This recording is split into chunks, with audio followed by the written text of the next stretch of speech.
SSC dictation 80 शब्द प्रति minute start. अध्यक्ष महोदय, कुछ समय से इस देश में जो दंगे चल रहे हैं, जो लड़ाई झगड़े चल रहे हैं, उन पर आज इस सदन में चर्चा चल रही है। इस महत्वपूर्ण विषय पर चर्चा होनी आवश्यक भी है। इस संबंध में मैं आप सब सदस्यों से निवेदन करना चाहता हूं कि चर्चा करने के साथ साथ हमें यह भी सोचना चाहिए कि इस प्रकार के दंगों को समय पर किस प्रकार से रोका जा सकता है ताकि स्थिति अधिक खराब न होने पाए। मेरे कुछ माननीय सदस्यों ने बहुत से सुझाव भी दिए हैं। इस प्रकार के दंगे इस देश में पहले भी हुए हैं, लेकिन कुछ सालों से इस देश में जो दंगे हो रहे हैं उनमें कुछ ऐसी घटनाएं हुई हैं जिनसे हमारा सिर शर्म से झुक जाता है। पहले जो दंगे होते थे वे 1 या 2 दिन तक चलते थे। उन पर सरकार द्वारा नियंत्रण कर लिया जाता था और उसके बाद चाहे वह हिंदू हो, चाहे मुसलमान हो या चाहे किसी और धर्म का हो, सब आपस में एक अच्छा वातावरण बना लेते थे। अब जो घटनाएं हो रही हैं वे महीनों तक चलती हैं। सरकार भी उन पर जल्दी काबू नहीं पा सकती है। परिणाम यह होता है कि उन दंगों का असर कई सालों तक जनता के मन पर जम जाता है। देश का सारा वातावरण खराब हो जाता है और कानून व व्यवस्था की स्थिति भी खराब हो जाती है। इसके पीछे कारण जो भी हो, उन पर हमें विस्तार से चर्चा करनी चाहिए और ऐसा हल निकालना चाहिए जिससे भविष्य में इस तरह के दंगे इस देश में ना होने पाए तथा देश की जनता शांतिपूर्वक जीवन बिता सके।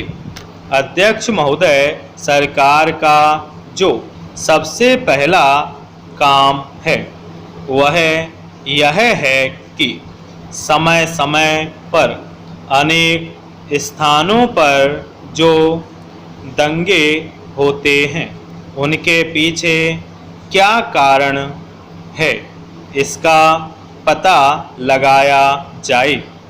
सभी पक्षों के सदस्यों ने इस सदन में एक दूसरे पर आरोप लगाए हैं। मैं भी कुछ आरोपों से सहमत हूँ, लेकिन एक दूसरे पर आरोप लगाने से स्थिति में सुधार नहीं सकता है। यदि हम लोग इस तरह के दंगों को हमेशा के लिए रोकना चाहते हैं तो हमें सब धर्मों के बच्चों को ऐसी शिक्षा देनी चाहिए जिससे उनके दिलों में एक दूसरे के प्रति जो गलत भावनाएं जन्म लेती हैं वे हमेशा के लिए समाप्त हो जाएं।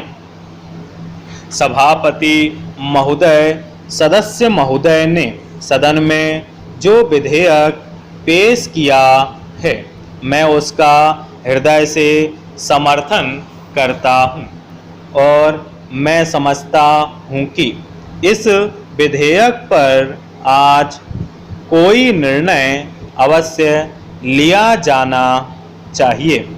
कहा जाता है कि इस देश में राजनीतिक नेता बहुत अधिक हो चुके हैं और समाज सुधारक यहाँ बहुत कम रह गए हैं। यह बात बिल्कुल सही है और मैं स्वयं इस समस्या पर कई दिनों से सोच रहा हूँ। इस देश में जो भी अच्छा आदमी होता है वह धीरे धीरे राजनीतिक क्षेत्र में चला जाता है। बड़े बड़े उपदेश सभी दे देते हैं कि गरीब की सहायता करनी चाहिए, किसी की वस्तु पर कब्जा नहीं करना चाहिए और किसी दुखी को बिना कारण कष्ट नहीं देना चाहिए। वास्तव में ऐसा कोई करता नहीं है। बड़े बड़े राजनीतिक नेता इन बुराइयों से अलग नहीं हैं। ऐसी अवस्था में इस देश का किस तरह से विकास हो सकता है?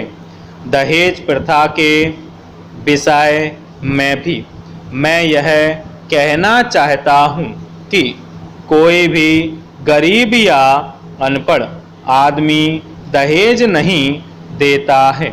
देश के सब बड़े नेता, सब बड़े कार्यकर्ता और सभी बड़े समाज सुधारक दहेज देते हैं। वे बड़े लोग कानून की परवाह भी नहीं करते हैं। सभापति महोदय, पंजाब में एक कानून बनाया गया है कि पिता की संपत्ति में लड़कियों को भी उतना ही हिस्सा मिलेगा जितना लड़कों को मिलता है।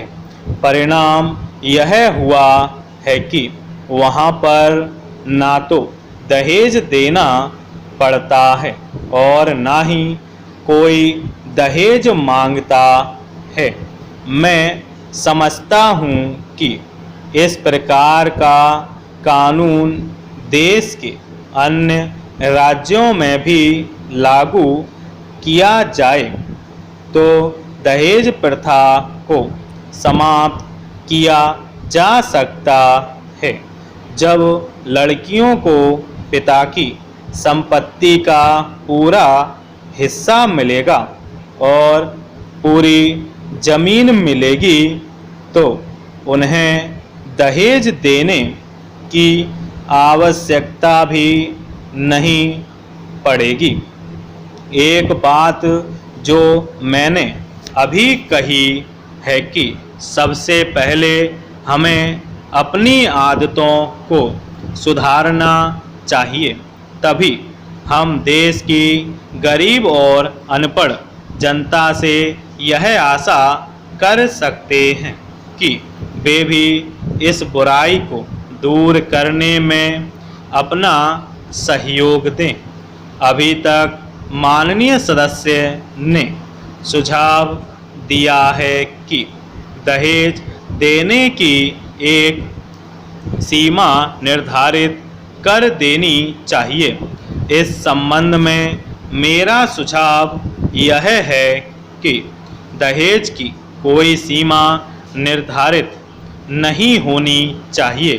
दहेज के नाम पर कुछ भी देना अपराध माना जाना चाहिए। दहेज प्रथा को जड़ से ही मिटाया जाना